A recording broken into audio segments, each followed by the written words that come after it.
Good evening, everybody, to all of my Moreland neighbors and friends and families and guests who have joined us this evening, and so many more people who I know are going to log on.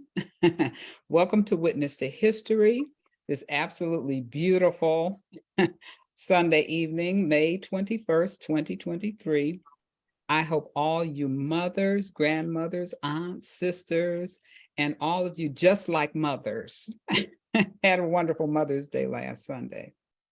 As you know, Witness to History is our way in the Moreland neighborhood in Shaker Heights of getting to know each other better. And tonight, we're in for a treat. Our guest is Danita Grigsby. If you think you knew Danita, I want you to think twice. All right, you're going to learn a lot more from Danita this evening. Hi there, Danita. How are you?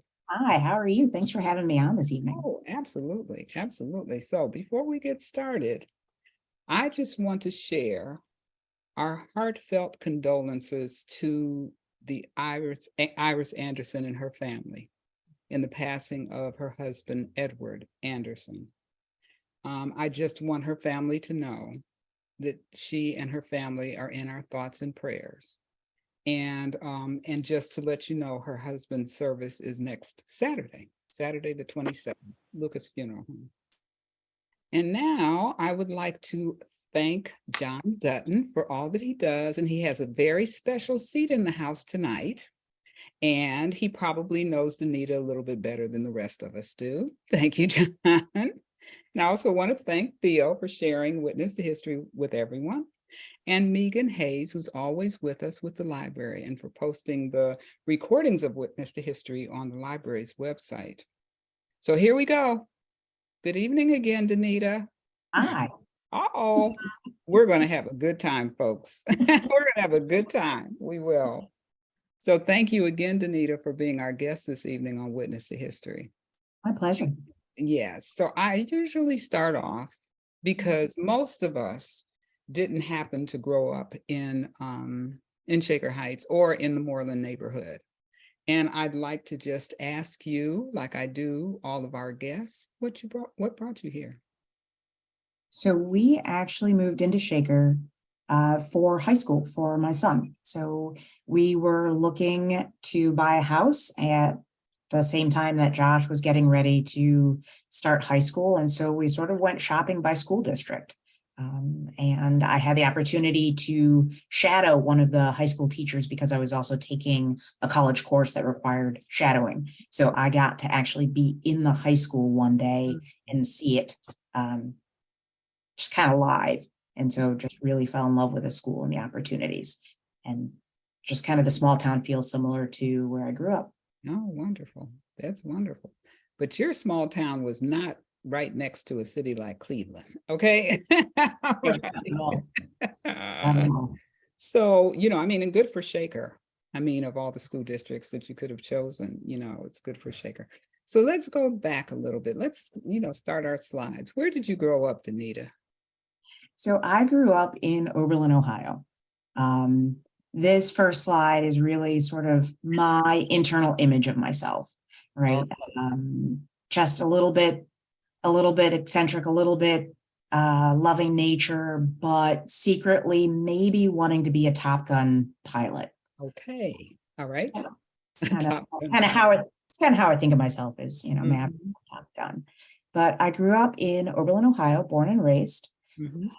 And loved it. I had a lot of friends who just couldn't wait to get out when we were in high school, but I could have stayed there forever. It was pretty fantastic. And this is a high school picture of you? Yes, this is me probably spring of senior year before graduation. Okay, all right. And tell us about the middle picture here. This is in Oberlin. I don't think that they have. No, that picture, no, not quite. That picture is taken in the hills outside of San Francisco. Okay. Josh, John, and I flew out to California to visit friends and got to go hiking. Yeah. And spend some time away from the city of San Francisco and really enjoying that. Yeah. And then the bottom picture about your travels. I know that. All right. Okay. The bottom picture. Yep, that bottom picture is a trip to visit my brother, who is not in the picture, my older brother, and we attended an air show. And so got to take a picture with one of the pilots. Okay, all right. And you told me that you had this notion of what you were going to do when you grew up. Yeah. What did you think that you would do when you're adult? I wanted to be an astronaut. Oh, hang on, Nana. I think you got muted. Okay. Am I Sorry here? about that. Okay. So yeah, I wanted to go to space camp. I wanted to join the Air Force and fly fighter jets, and I was gonna join NASA and be an astronaut. All right. It's never too late. It's never too late. All right. You can go to space camp as an adult. Oh, okay. Oh, well, you missed that one. So let's see our next slide. And I want you to, give us a little bit of information about, who you were as a young person and why some of these tags are on here. Some of us may find a few things familiar, but you have to explain to us the rest. So when I was growing up, I spent a lot of time reading. So a lot of time in the library, a lot of time at the art museum.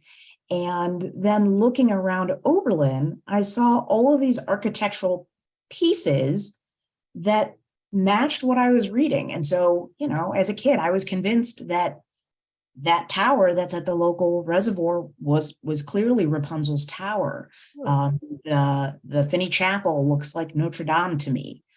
One of the college dormitories looks like the Beast's cast from Beauty and the Beast. And then knowing that Oberlin has this history of being a stop on the Underground Railroad, there's a sculpture that's in Oberlin. And so as a kid, I thought, yes, I know exactly where the Underground Railroad is. I mean, it was a real railroad in my mind.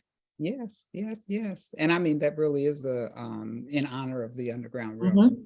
Yes, and Oberlin is known for that.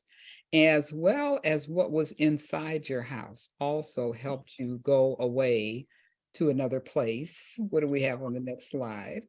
We had this great painting in our living room that was the Arc de Triomphe, and it was very impressionistic, but gold gilded frame, huge painting. So clearly something important. Yes. And I assumed it was a painting of this arch that's in Tappan Square in Oberlin. I thought it was just a different angle. And so all of these things in my young mind, I just connected them and thought, yep, it's all kind of real and I'm part of it. When I think about what it is that you did for so many years at Highland with little people, we can see where your imagination came from. Yeah, we can see. So, so we're going to talk a little bit about, your family. Now, not only is this a wedding picture, but tell us again what this represented for you. We watched a lot of musicals as a kid, and so when I would go through my parents' photo albums, I assumed they got married in the same cathedral that Maria did in The Sound of Music. That, my mom briefly was a nun; she was a novice, and my father had been military. So just like Maria in Sound of Music, with a house full of kids, that was my life. I'd like to know when you figured out that was not the case. I'm not sure. I'm pretty sure that's what's fed sort of my idealistic sense of the world. Like I know that the world has issues, but I think there's still this magic. That's fine. That's fine. And we'll learn a lot more about some of the magic that you make as well. All right. So this is your mother and father and their wedding. That's wonderful. Beautiful picture. Beautiful picture. So now we'll get to know your family a little bit more. And tell us who's in these photos. So this is a picture of my mom. She is 19 in this photo. Beautiful. And it's one of my favorite pictures. And so on the left is a picture of her with her siblings and her mother. So my mom was the youngest of 5. You'll notice that there are 6 kids in that picture. Yeah. The woman seated in front is my Mimi, so my grandma. And the gentleman standing at the very top is my Uncle Billy. So he was a good schoolmate of my uncle's who was sort of adopted into the family. Nice, nice. And I was commenting on your mother's beautiful glasses.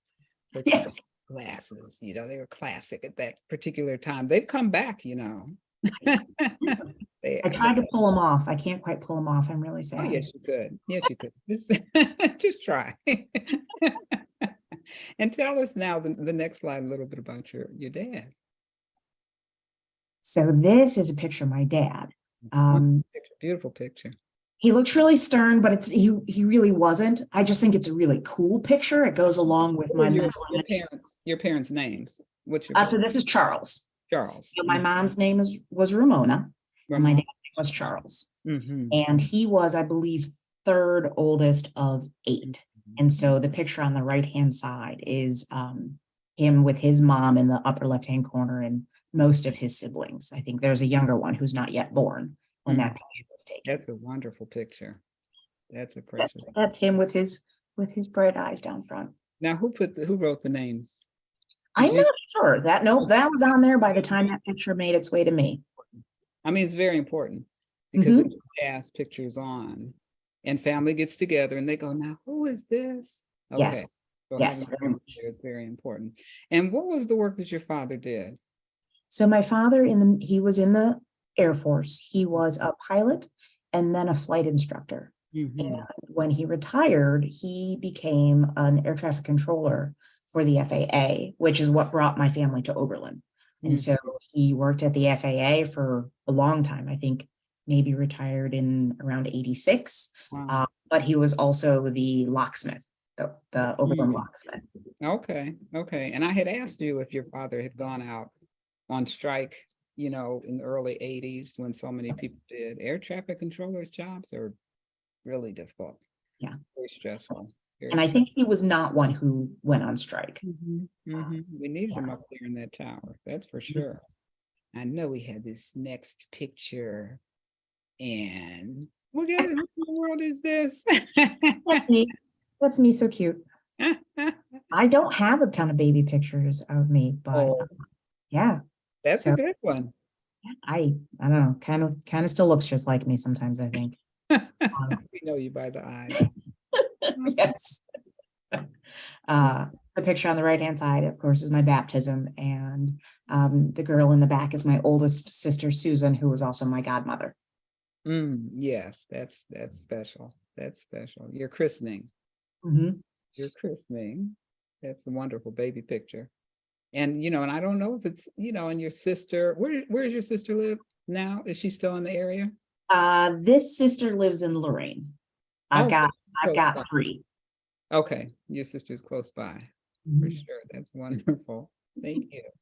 And then we're going on to more of your pictures as a young person. Now, we don't see you like this, Danita. This is a little bit. Yes, this is actually Danita. Tell us about this. So, incidentally, for that same topic, my cousin was here this evening and said, "Oh my gosh, you have got to come to school like this tomorrow." And I was like, "Oh yeah." And by the time, school rolled around on Monday, I was over it and was back in my jeans and t-shirt. My cousin was involved in Jack and Jill, even though we weren't as kids. My mother had been, my cousins had been. So my aunt asked me to be an escort for their botillion. I apologize. So the cotillion being the young ladies coming out event, the botillion was for the gentlemen. And so they all had their white tux and their top hats. And then we were in our pastel ball gowns. Wow. And didn't you say who made the gown for you? One of my good friends' mom made that by hand for me. Beautiful. That's beautiful. And for anybody who may not know about Jack and Jill, do you want to say a little bit about that? I think you said that you weren't in Jack and Jill necessarily. Yeah, I don't actually know a lot about it. I know it was sort of a historical social group for African Americans. National group. And come out. This is their coming out botillion for the young men. And I'd asked, did you know your beau or your date before he saw you? You said you did. Okay, so it wasn't like a surprise. But although they very much were surprised to see me, since I spent every practice wearing Chuck Taylor's, a Ratty concert t-shirt, a flannel. Yeah, they were not expecting this. That's good. You did good. So what do we have up here next? Oh, yes, and your travels for you started very early. He, Okay. he did. Since the story I was told is that since my father was a pilot, Mm-hmm. he didn't trust other pilots, so we didn't fly places growing up, but we still traveled a lot. Mm, My parents were born and raised in Pittsburgh, so we yeah. went back and forth to Pittsburgh to see aunts and uncles and my grandmother. And then my father bought a motorhome. And Mm, so we would travel all over the motorhome. We took the whole family down to Florida, Texas. At one point, they went out to Colorado. Um, and mm, so just a lot of good times mm. traveling in the motorhome. Wow, how much fun. How many in it? Well, there were 8 children in your family? There were six Six. kids in the Six. family. You One get your different. father's family and your family. Okay, 6 in Mhm. your family. Okay. Yep. Mm-hmm. And Mm-hmm. so it was, I think, five of us plus my parents plus my niece. Mm-hmm. She was an infant, all traveled down to Florida and spent 2 weeks together in the motorhome. Well, that's wonderful. That had to It be fun. was a lot of fun. Yes, yes, yes. Do you ever think about having a motor home? John, do you and Danita ever think about? Yeah, yeah, yeah. Okay, all right. I'm gonna get something started here. You're gonna have to go visit Josh. You know, out in Oregon. Okay, so the Right? other picture is So you're a the other little picture, younger. You're pretty young on that picture. Nope, don't go it. Not yep. yet. So I think in this picture, I am 19, Mm-hmm. and one of my girlfriends from high school called up and said, "Hey, you want to go on a road trip?" And I said, "Absolutely." And threw our belongings into her Volkswagen van again and took off across country, and ended up following the Grateful Dead for several months. Goodness, your parents were really very trusting. Was this during you? I think you had told me after high school that you took a gap year. Is this during that particular time when you were I, discovering America? I took a gap year that turned into like 3 years. Okay. Okay. All right. All right. But that's And it was, that's pretty daring. You were yeah. pretty young. Okay, let's think about that. We're pretty protective of our young people these days.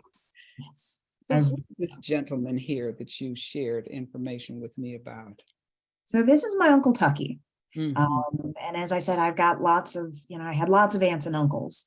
And I picked this picture of Uncle Tucky because he was so foundational in who I am. Mm, mm, He was just so cool and eccentric.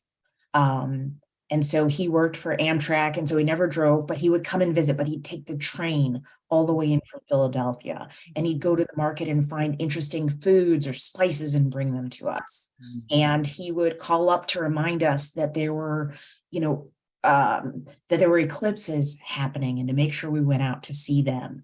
And one of the things that had such a profound impact on me is he bought a steamer trunk and created a family library of just these titles, ancient Egypt and trains and animals. And that trunk lived under my grandmother's grand piano for any cousins to come and take books whenever they wanted. And it was just this range of stories. And it was just it was Wow. a really cool thing. And you said that you're nip and tuck? So, so yeah, so his given name is Allison, but Oh, okay. he and his older sister, I'm gonna get that wrong. I forget who was older. The two of them were very close in age, so they used to be called Nip and Tuck when they were kids. And that nickname, that nickname followed him throughout Okay. life. And so Okay. You hadn't told me before his name was Allison. I thought his name was Tucker. nope, Okay, nope, I gave him a name. I said Tuck must be short for Tucker. no, it was just Nip and Tuck. Oh, wow. Yeah. And so he was Uncle Wow. Tucky. What, what an impression on your life. Yeah. Books under your grandmother's baby grand piano, the Yeah. library. Wow, that's wonderful. My goodness. My goodness. All right, Uncle Tuck. Here we are. Tell us who's in these pictures. I think we might Yep. No, you are So on the, left. yep, on the left is me and my mama. Mhm, Um, she lived with us for a little while after she got sick before she passed. And mhm, then on the right is my dad and his wife. And so they used to winter down in Florida. mhm, So this is my dad's 90th birthday. Um, John and I drove down. We flew Josh down. My sister Kelly, who's on the call, she and her husband flew down, and we surprised my dad for his 90th oh, oh, birthday that's nice. because That's he nice. wasn't going to celebrate it. Oh, okay, okay. Well, good, you all made him have a party. We just showed up, knocked on the 90 door. is important. Yep. 90 is important. Wonderful, wonderful pictures of your parents. And now we're going to meet more of your immediate family. So when you all get together, I guess it's a reunion every time you get together. All righty, tell us about your family. I used to have friends who would come over and go, "Are you guys having a reunion?" And I'd go, Mhm. it's just Saturday. So this picture on the left is really just, it's my immediate family. And there's still people missing. There's a nephew and I think a sister missing from that photo. But that's just both my parents, my siblings, and the nieces and nephews. And I think a, I've got some great nieces and nephews in that Okay, photo as well. okay. And so that was taken at our house. We host Labor Day picnic So at our is place. that an annual occasion or? It is. We're working on getting back to that now that we're Mhm, yeah, post-pandemic. But right. my mom's philosophy was, you have a house, you can host a holiday. So Mhm, we picked Labor Day to celebrate John's birthday. Mhm. righty. And Very then nice graduation here. that's my big brother Michael. So he got his EMBA, his executive MBA. And Okay. so we went out to St. Louis to celebrate that with him. And then Mhm. the photo down below is us in Chicago hanging out with my younger brother, Charlie. You have family all over the place. Mhm. So your brother's still in, would you say St. Louis? So they currently live in Kansas City, Missouri, but the graduation was hosted in St. Louis. Oh, okay, Mhm. okay. Oh, and you said that a few proposals happened in your backyard. Yes, yes. So actually the I took picture, notes, John. the picnic that this is a picture of, I don't know if you can see them. They're the young couple right in the back, Michaela and Marshall. Okay. So this was the first time that we had met Marshall, Hmm. and Oh, uh, nice. I mean, obviously, because they live far away, they live in Mississippi. And he took the opportunity that weekend to ask my brother to apply, if he could apply for the job of husband. Okay, all right. He had a whole resume and Uh-huh. a whole And it spiel. worked. And it worked. You got the job. He got the Very, job. you got the job. Very good. Yeah. Great family. I actually got to officiate their wedding, what are we, a year and a half ago? Yeah. Oh, isn't that nice? That seems like something that runs in the family, officiating weddings. We'll see a little bit more about that a little bit later. And Yep. this is wonderful because you have names under everybody. So we get to Yes. meet your family. So I regularly talk to people about my siblings and they go, I need a list. I need a guide. I can't keep them straight. So in order of age, it goes Hmm. Susan, Kelly, Mike, Jennifer, me, then Charlie. But Okay. you see, we're just kind of spread out. This is my mom's retirement party. Oh, nice, nice, nice. Now, is Charlie your brother who was on Mhm. American Idol? Yep. So Charlie was my brother who was on American Idol the second season. He was one of the top 12. And so he got to go on tour that summer. Yeah, it was great.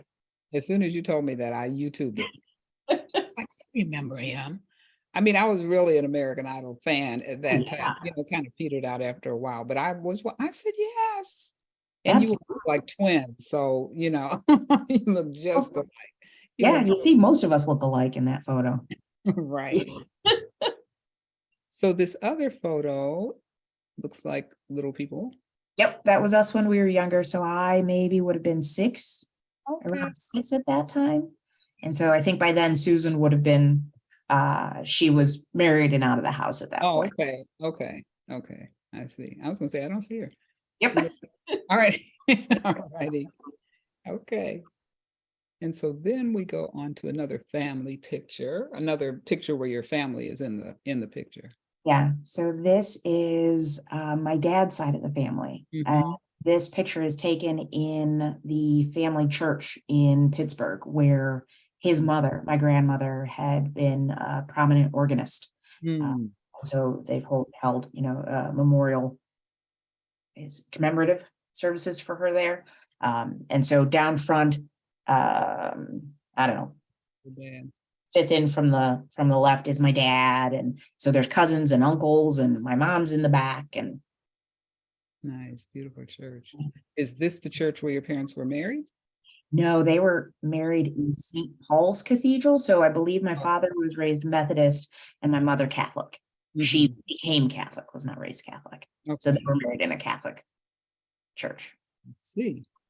And now we're going to meet Josh. There he is. There he is. Yes, talk That's about your Josh. son. That's Josh. He's amazing. So Josh just turned 27 4 days ago. So this is a picture of Josh and my mom. So I asked you a question. I said, "Where is Josh now?" I said, "Does he still live in Cleveland?" And tell me what your answer was. Oh, what did I say? Josh is enjoying his wild life, his wilderness life Okay, in Oregon. in Oregon. He's in Oregon Did he after drive out there like his mother did when? he very much drove out there like his Okay, mother did. all right. So, there's while the part of me that's the mom is a little bit nervous, there's Mm, the other part that recognizes that I think I wrote it in his genetic code that he was just meant to follow that mm. path. And why did he choose Oregon? Very, very deliberate. He did. He actually during the pandemic he flew out to Seattle and just drove down the coast, and fell in love with Oregon. He ended up in a little town, Tillamook. If you've ever heard of Tillamook cheese, that's where it's made in Oregon.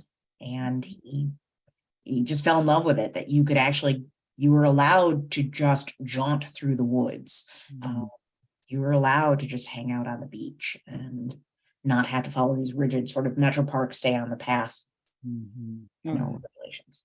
this is a beautiful picture of your son and your mother. Yeah, Looks very it's good much like stuff. them. Yes, that's great. That's wonderful. That's wonderful. We have younger pictures of Josh, and they have a story. Tell us Yes. a story about each one of these pictures. So the one on the left is his first day of kindergarten. Mhm. He's so Um, happy. Look at how happy he is. He has bubbles. we did the whole thing. We had a little picture and we walked to school together, and it was very idyllic. And the one on the right, the far right, is the two of us dancing at a wedding of one of John's co-teachers. Oh, And wow. so this is kind of Josh breaking out of his shell at that day. He did not want to dance, but I was very impressed that he was willing to come dance with me. And he got comfortable enough that the DJ allowed people to sort of do karaoke towards the end of the evening, Wow. and Josh got Good. up and did karaoke. Oh, wonderful. He really was comfortable. It started at this That's very, pretty daring. yeah. I like the look on your face though, because I think you're teaching him something there. I'm definitely providing some sort of hopefully guidance and not Mhm. chastisement. Yes, yes, yes. In this middle picture, he's a little bit younger. Yeah, that middle picture, he's about 2 years old. I think that is my favorite picture of Josh. So that year we actually took the motorhome. My dad took us all in the motorhome up to Edgewater Park for 4th of July. And since we had the motorhome, we could get there at the crack of dawn, get a great spot, and Yeah. just spent the day there. And could go in and use the potty, could take a nap.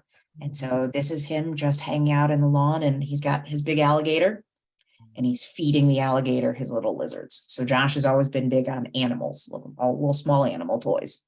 So you got there for the fireworks, which Yes. I remember turning around, Yes. trying to get to Edgewater and not necessarily get a parking space, just to get into the park. So I'm like, I don't think I'm gonna try that anymore. Yep. To Yep. get there at the crack of dawn. You're right. It has to be an all-day event. Absolutely. That's Yeah. this is how we traveled. And if we went to Jog Lake, it was the whole family. We had a picnic cooler. You got there at opening. You stayed the whole day. And then you could come back. That's wonderful. How much fun. And then we see him a little bit older. Here we are. He's cool. He's pretty cool. Now, So this event, the event, tell us about that event as well that he is at on the left side. when he's looking very dapper. Mhm. So that event is actually honoring John. So John was one of the Excellence in Teaching Award recipients.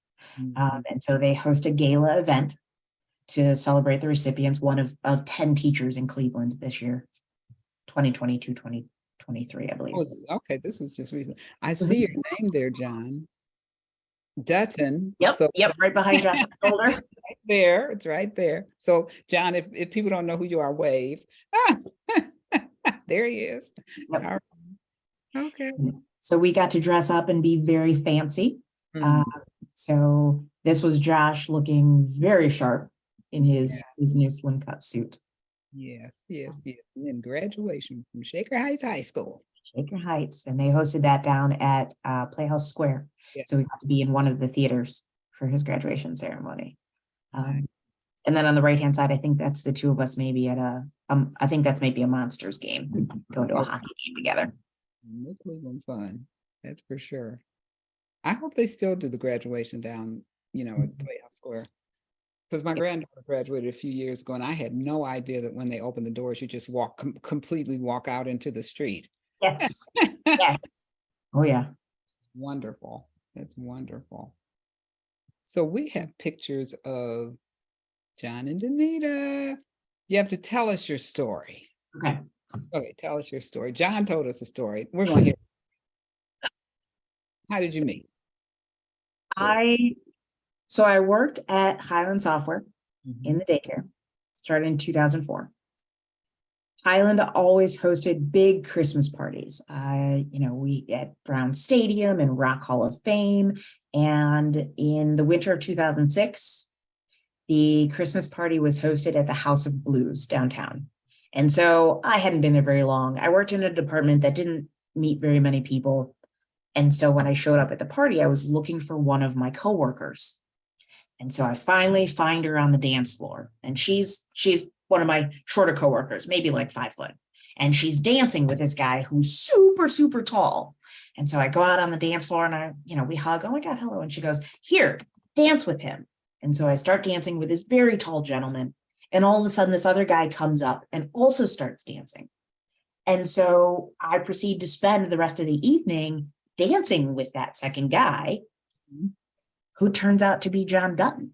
Right. And I had him in my phone as John Dancer because I couldn't hear what his last name was. Oh, okay. Okay.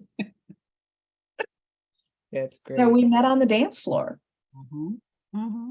And how did he ask you for sort of a date? So I know he was like, here, we teased because we weren't sure how old the other one was. Okay. Because we both tended to look younger than we actually are. And so it was like, this person could be too old for me, might be too young, I'm not sure. And he was like, here, give me your number. And I was expecting pen and paper, and he pulls out his phone. So I was like, okay, we're doing that. And trying to figure that out. And then he said, what do you do on New Year's Eve? And so our first date was on New Year's Eve, to which I was approximately 2 hours late. Okay. And John's a very patient person, let's say. He's incredibly patient. Fortunately. Yes. And the middle picture here is John's best friend, right? Eric. And so that's the very tall gentleman that I was dancing with on the dance floor. And so that's why John came over, because it was his best friend. And he was like, hey, I'm sure he was like, look at that cutie. I need to go dance with her. I'm pretty sure. I think that's how that happened. And the rest is history. So we very much have this tradition/reputation of you can find us on the dance floor at the weddings. Okay. And we had said too, okay, Moreland neighbors, one of these days we need to turn on some music somewhere and we need to dance. All righty. Okay, so look out. Look Yep. out. It's coming. Yep. It's coming. All righty. We'll get it started. Oh, yeah. Yeah. We have a few wedding pictures here. Tell us about you. So we decided to get married one time. We decided to Oh, get married one day. And we talked about what that would look like and whether sort of a traditional ceremony really fit us. And it didn't. mhm. I think I did try on a wedding dress and it just didn't, it wasn't right. Good. And so as we were planning this wedding and deciding how we were going to do this, and we're going back and forth on who's going to officiate. And I said, well, I've got a cousin who's a minister. I think my brother is able to do it. And we're eating dinner, and Josh just nonchalantly says, yeah, I'll do it. And then he'll leave the room. And John and I just kind of looked at each other and said, yeah, that sounds perfect. Mhm. And so that's actually Josh in the background, who was ordained through an online Okay. service. So he officially performed the marriage ceremony for us. Wonderful. And so as an homage to John being a avid cyclist, Mhm. we actually rode in. So everyone was kind of standing around in sort of a half circle behind us here. We rode into this space on separate bicycles. Mhm. And then once the ceremony was completed, we left on a tandem bicycle. So signifying our union. Yes. And this is your dad? This is my dad, who apparently showed up and found John and said, well, who's going to officiate? And he was like, no, don't worry about it. It was like, well, but who is it? He said, don't worry about it. And then he came and found me and said, I don't know if you wanted me to walk you down the aisle, but I'm wearing my suit just in case. And I said, well, there's no aisle. He said, well, who's going to give you away? Nobody's going to give me away. And he came back the following day and said, I was ready to punch y'all in your nose for that. But that was the most creative thing, because we hadn't told anyone. We hadn't told anyone that this is how it was going to go, that it was going to be this very non-traditional sort of event. It was a very flooded event. Yeah, you told me how it had rained before. And I Yeah. think that when people look at these recordings, they have to put your two together. Mm. Because John had pictures of the bike Right. on Right. his, so we saw you both on the bike. Yeah. Oh, Yep.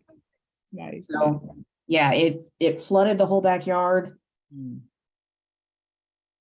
like this morning. And so we had sent out a message to the guests and said, if you're still going to be able to make it, you should wear your rain boots. And so the kids were splashing in the mud puddles. We all were a little bit bedraggled and wringing out our dresses, and it was amazing.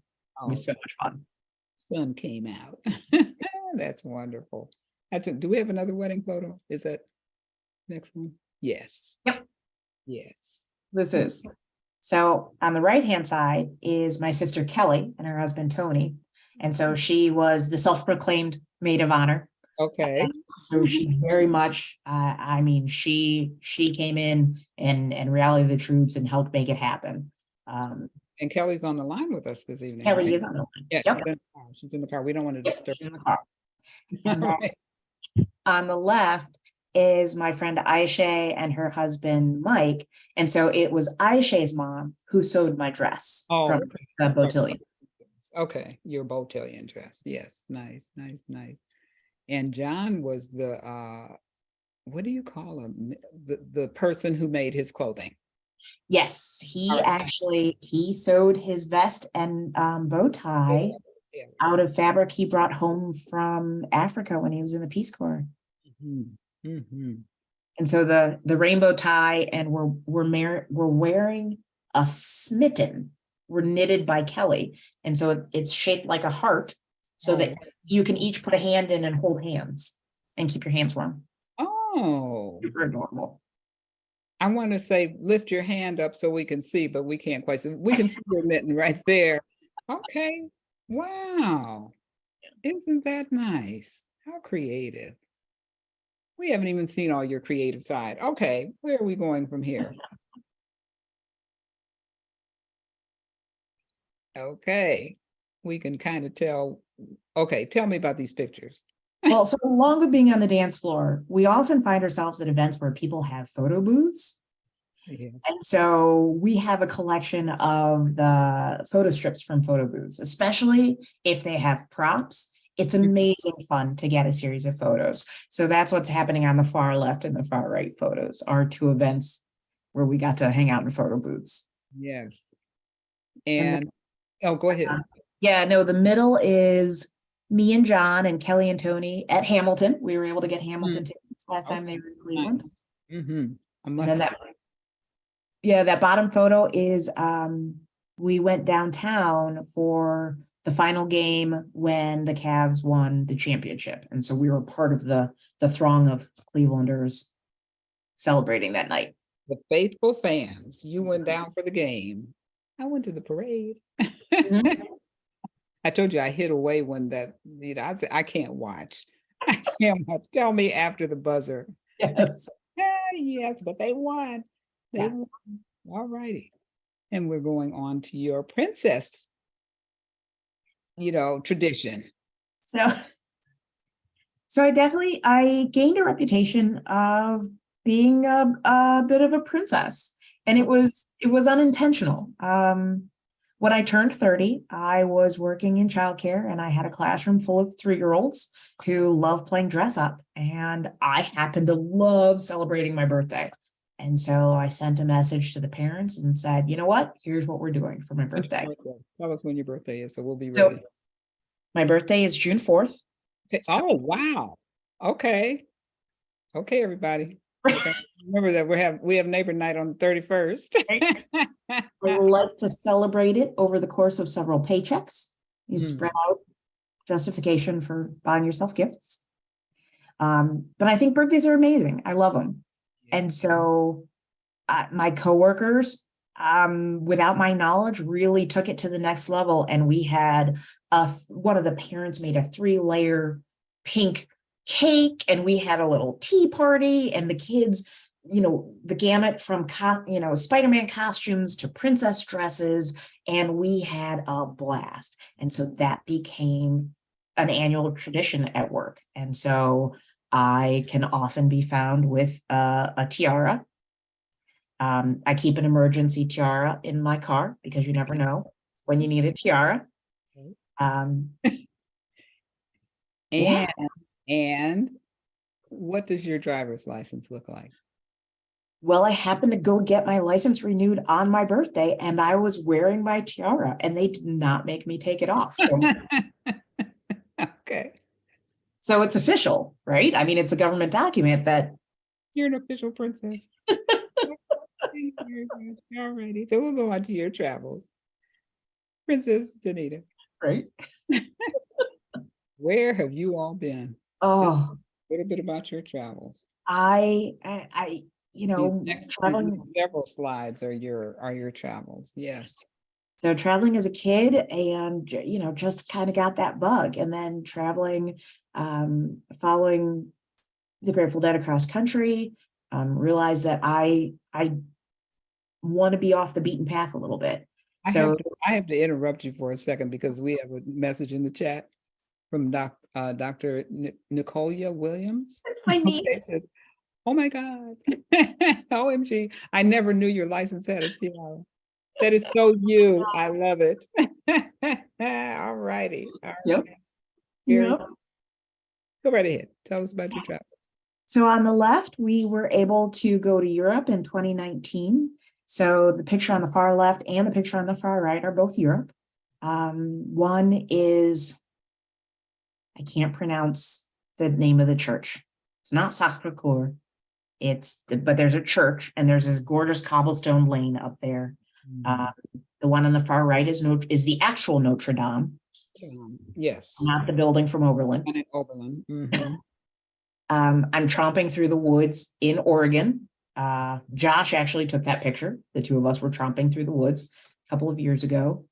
And then with the mountains behind me, that's at Yosemite up on Olmsted Point. Mm. Josh and I were out there. We were able to get out there last summer and hike around Yosemite. And this picture of Notre Dame is after the fire. This is after the fire. Yep. Mhm. So that's about as close as we were able to get at that time. So 2019. So it was relatively soon after the fire. Mhm. Mhm. We'll have to catch up with that because I think they're almost finished. Yeah, that's exciting. Next picture is more in France. Yes. Oh, Yes. well, maybe not. Well, some of it. Yeah. So when we were able to go to Europe and, trying to figure out what we were able to do and where we were able to go. And I told John, my bucket list items were the Pietà and the David sculpted by Michelangelo. That was an artist I fell in love with when I was in high school. And so we were able to get to see both of those. Mhm. Mhm. And tell us about this picture where your hands are. And so I don't remember what that sculpture is called, but I believe the story is like, if you are like, it's to determine if you're someone who tells the truth. And if you're a liar and you put your hand in his mouth, then it's the judgment. It's the mouth of judgment. And either this sculpture or something similar feature prominently, I thought, in the Audrey Hepburn film Roman Holiday. Oh, okay. Yeah. Okay. Interesting. We'll have to look that up. So we did not get our hands cut off. Okay. Just saying. Truthful people around us, folks. So you all did it at the same time. Yes. Good. And here we are. More. Yeah. travel. And so one of the great things about being able to get to Europe was my sister Kelly, my niece Nicolia, and Nicolia's two girls met us in Paris. Oh, And my. so it was really cool to be able to share that with family, right? Absolutely. So, there's Benson. And so John and I are sitting on the Spanish Steps, and then down on the left, we're at Niagara Falls, and then on the far right, after our trip to Europe, we flew to Iceland, where John officiated a wedding, and the falls behind me are in Iceland. Wow, Iceland, folks. Iceland. How exciting. How exciting. And more travels. But we're in the United States here. So the two left ones are both at Grand Canyon. So that's Josh sitting behind me, very close to the edge. Mm. I used to think I'll take him places when he's older. I will be less nervous as a mother. I Yes. was not any less nervous. I'm sure. I think I was maybe more nervous with him there as an adult. But you decided you were going to take a picture of him on the edge. A selfie, no less. Right, with your back to him. All right. We must learn to trust them. I was sure his sandal was going over the edge. I just knew it. And I think on the right might be Florida, and then the one below is Rocky Mountain National Park. With the three of us, me and Josh and John. Yeah. So where are you all going this year? Oregon? Is that what you're going to do? Yeah, I got to go see my boy. Yes, of course. All right, then tell us about your work. Tell us about your work, your amazing work. From 2004 until just last December, I worked at Highland Software. And I was one of the people helping to build and manage their on-site childcare program. And despite childcare not being sort of my intended professional career, I thought what they were doing was really incredible. And so I stayed for a long time. And during the time I was there, the program grew from 4 classrooms with a capacity for maybe 36 to 40 children to 17 classrooms with a capacity for 250 kids. And it's private, so it's just the children of employees. And it's a Montessori based, and it wasn't it's not a third party coming in to provide this service, but it's actually a department in the company. Which meant we were eligible for profit sharing and vacation and the 401k. And so we were full coworkers with the parents. And so it was this amazing, amazing program to be part of. Highland, as a company, really spent a lot of time paying attention to corporate social responsibility. And so the two photos on the right-hand side, the top one is the MS 150, which is not a Highland event. That's just a national event to raise money for MS research. But Highland had a team that cycled out to Sandusky and back. And then on the bottom, a group of Highlanders and friends would get together to do conditioning to run 5Ks. So Highland typically hosts a 5K in May, but they also would encourage us to do like 5 over the course of the summer and get cool swag. And then in my department, we would do a lot of just team building activities. So on the bottom is a team building tailgate party, and we broke into teams, and each team had themes they had to dress up as. So I'm actually Superman in that. I got a Superman t-shirt with my costume. And I think about did you say that they continue to have daycare? Do they still have the daycare there? Through the end of this year, that was a very recent change. Just more of their workforce is global and has remained remote even when it's in the area. And so it doesn't make as much sense to invest in the headquarters area, since it's a limited number of Highlanders now are using it. And most of that is due to the pandemic. Yes. And I wonder what was happening across the country just in terms of companies actually having departments that offer daycare. I mean, what a way to, support their staff. Unbelievable. I remember when Cleveland State had its own daycare, and it lasted a few years. Yeah. It didn't last very long. Well, and I was fortunate to be in a leadership position almost from the time I started. And so I was in charge of enrollment and tuition and programming. And so I got the phone calls that said, we want to hire this person, but they're going to make their decision based on the childcare. Do you have availability? Right. I got to have those conversations that said, all right, we've got 30 people that can never get in. And they said, okay, let's expand. And so every time they did invest in it. And so that was a pretty incredible decision on their part. That's wonderful. So if you didn't think that you were going to be in daycare, how long? You said you started there in 2004, 2022. So that's a stretch. That was a stretch. That's a stretch. That's fine. We'll see what you're going to do next. All righty. Okay. So the next slide has, memorabilia.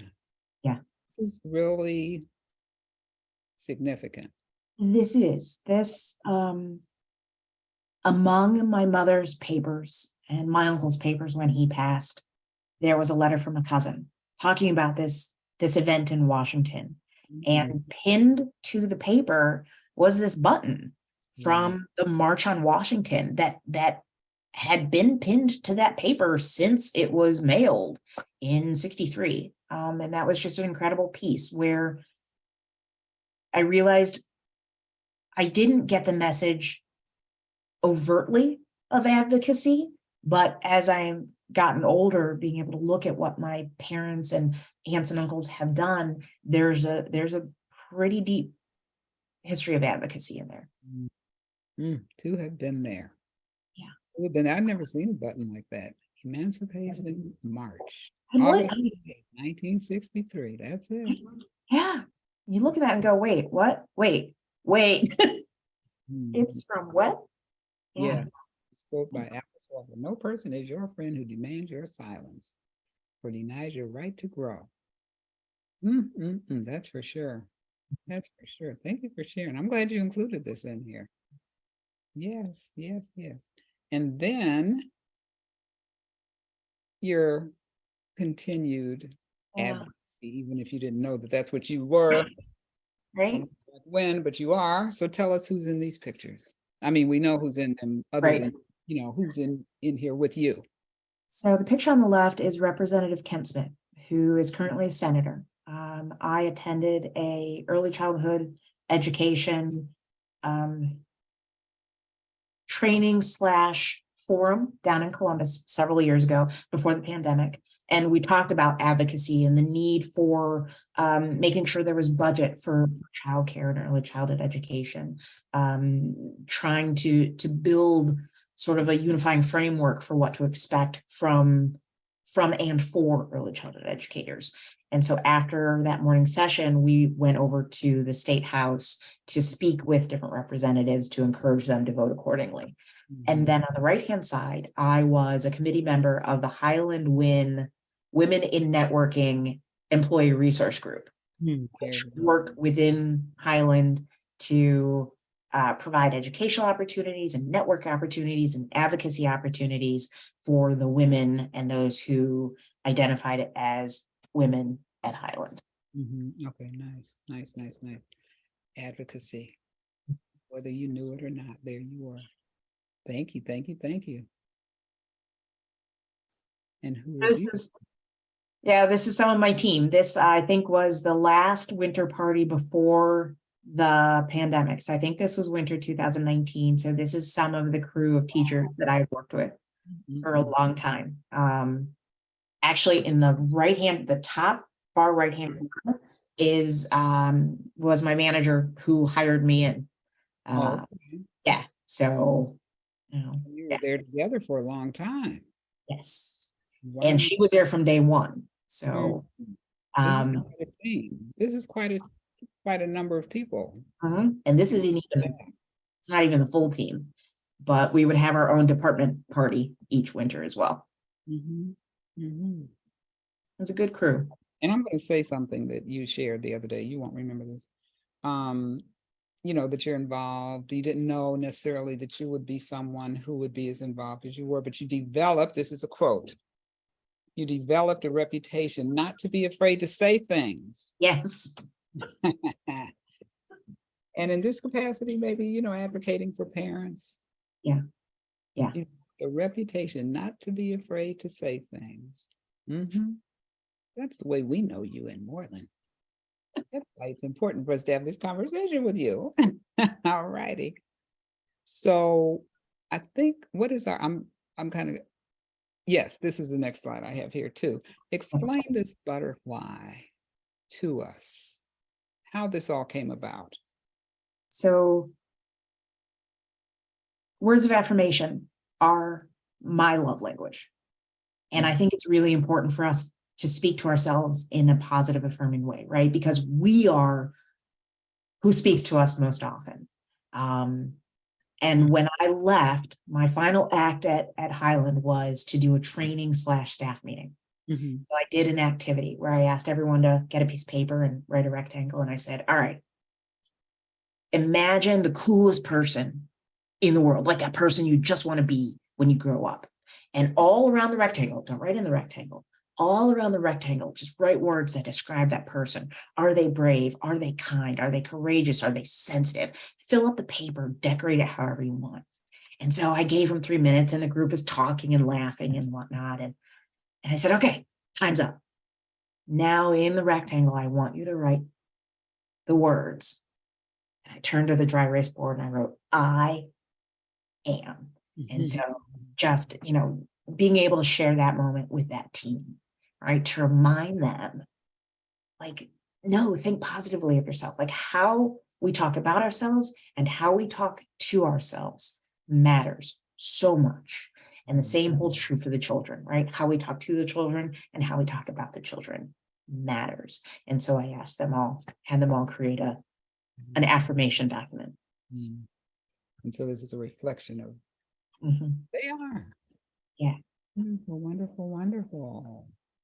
So this should be a button. This should be something. Right. But tell us more about your work, your artwork, your digital work, and what this represents here. So these two, one of the things that I was able to do at work was some digital art to create swag. So because I was no longer a teacher or a team lead or a team manager, I was a program manager, I got to make these decisions. And so the image on the left, we turned into a t-shirt based on the idea that some of my coworkers had to make this image. And so I taught myself to use a program, Inkscape, I think it's called, to put this together. And then the image on the right is we turned it into a sweatshirt. But before I left, I revamped the mission statement and focused on the words nurture, educate, inspire, and advocate. and Mm, using those as like the driving, key mission words for what we were trying to do there. mm. And it, and what you did will live on, Yeah. whether you're there or not, your impact. And you're going to show us a little bit more of your artwork. See, again, what we didn't know about Danita Grigsby. Okay, and this is what she does in her spare time. Okay. And it goes on and on and on. I know. So this is just some Where paintings did that I this had done. come from? Okay, go right ahead. So we got our roof replaced a couple years ago, and I asked Mm. the roofers to save us the slate tiles, Shaker with their slate roofs. And so they saved us some really good pieces. And so I scrubbed some up and painted these designs as Christmas gifts a couple years ago. Nice, nice. Because when I saw the holes, I was like, are these hanging up somewhere? What is this? There were nails in there. They were on Yep. the that Yep. is something. That Yeah. is so I want to just, say, my goodness. And I had asked, well, what's the next step for you? I mean, you have just this already, just the body of work that you've done. There's so many different facets of who you are. So what is the next step? What are you getting ready to do in the short term? Right. Well, in the short term, finish my master's of communication degree. Mhm. So this is my third semester. Hopefully I'll be done at the end of the year. With 3 certificates focusing on like organizational change, Mm, crisis communication, mm, and diversity, ethics, and inclusion mm, in communication. I'm really looking to continue that advocacy work, right? So many places where it's needed, and being someone who's not afraid to step into that space, trying to use my voice accordingly. You do so well. I mean, just within our Moreland network, you bring so much, not only to the conversation, but you make us think. The depth of your creativity always really shows. Does anybody want to make comments, ask questions while we have Danita here in a different way than we usually do? Anybody have anything they want to share? I appreciate you letting me run over a couple minutes. Oh, yes, of course, of course. Of course. There is, when I think about how it is that you led your staff in the affirmations, Yeah. how often is it that we have something that will last with us like that, or just to imagine, to be able to say, look at this and then think of yourself, and how it is that we are a reflection, or what we see in other people comes right back to us. And so many of us have been involved in workshops and everything like that, but everybody can't facilitate them very well. You put an energy in the space that really makes a difference.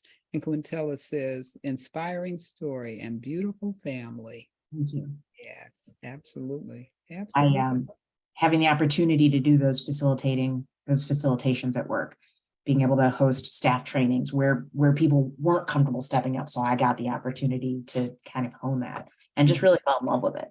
Mhm.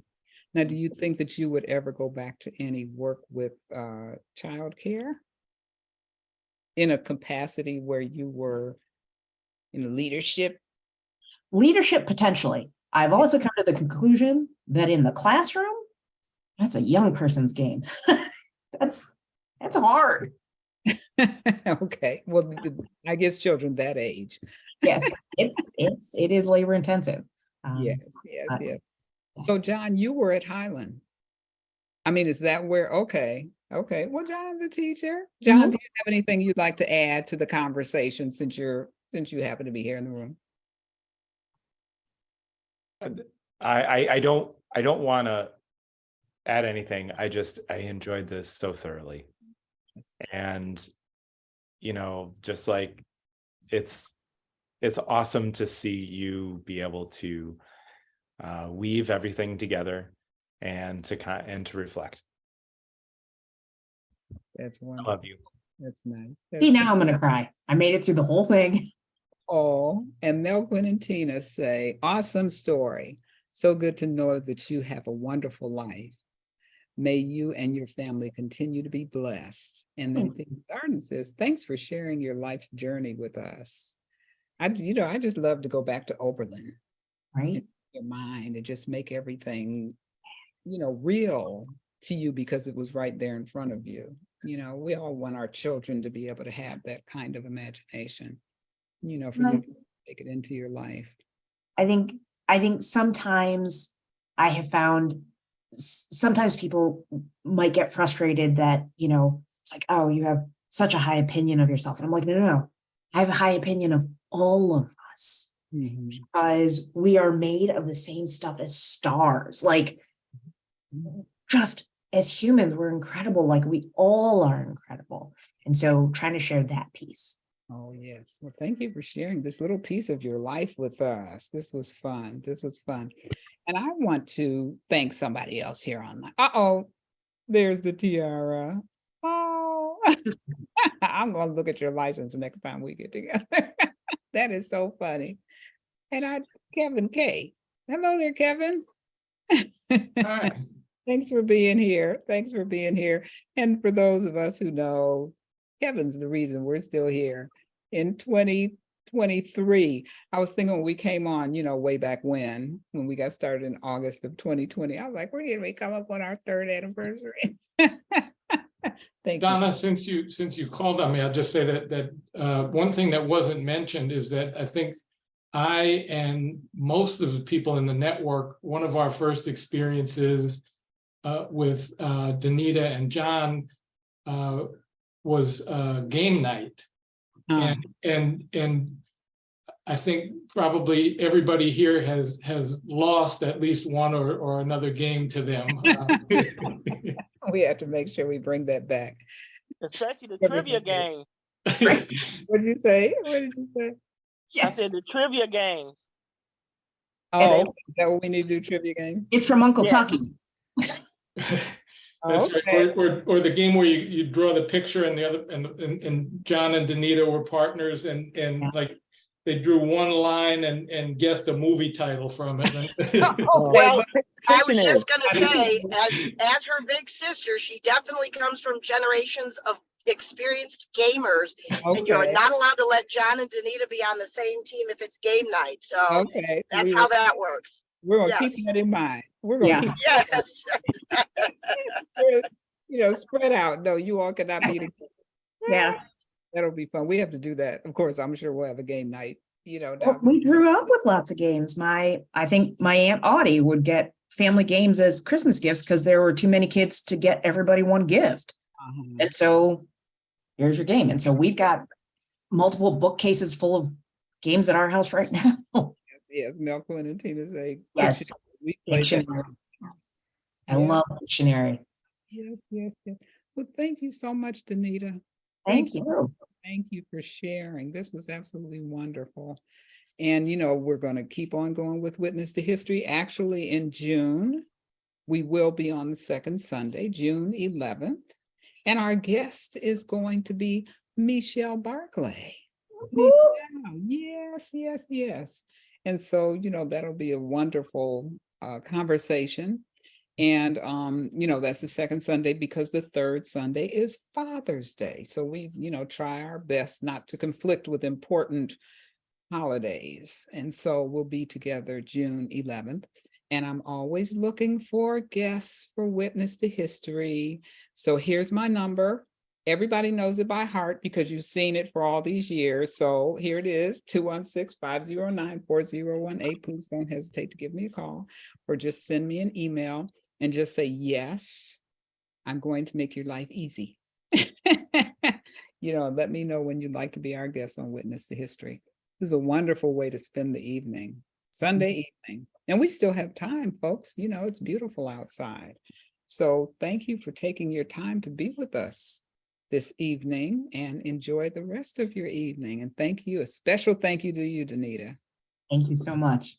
John. Thanks. Have a good evening.